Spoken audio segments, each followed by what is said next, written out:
Good morning. I'm Joe Figueretti, the brother-in-law of the beloved Barbara. I'd like to address this to Barbara. Well, here I am, your brother-in-law, saying wonderful things about you. Maybe I should have said them before all this, right? My little presentation here is based on a date of 1952.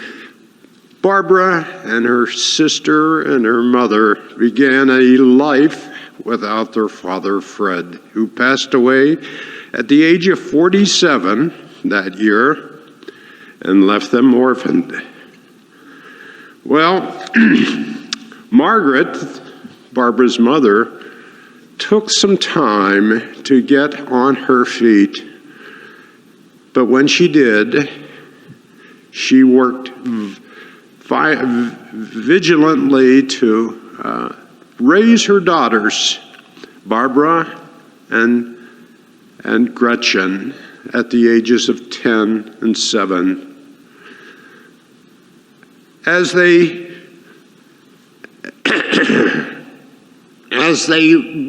proceeded in life, Barbara and Gretchen became tougher. They were able to live life victoriously.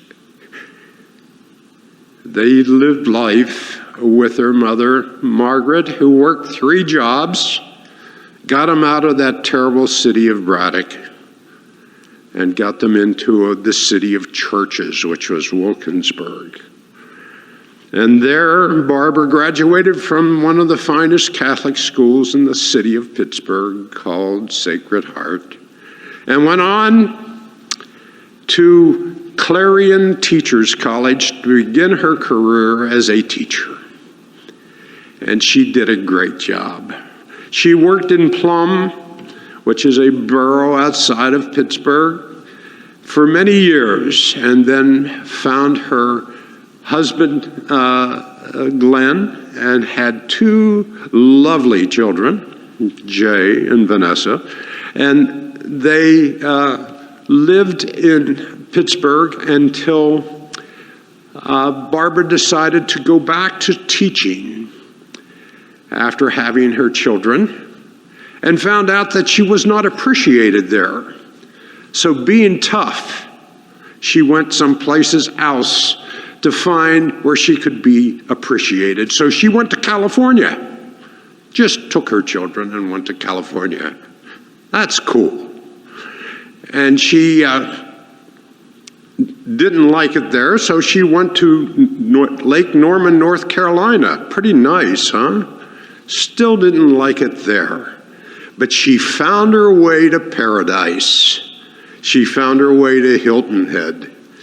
And she lived in paradise and taught in Hardyville, a foot in both situations. But she brought her church friends to Hardyville with her to help the kids of Hardyville. And she continued helping the kids of Hardyville all the way through to the end of her teaching career.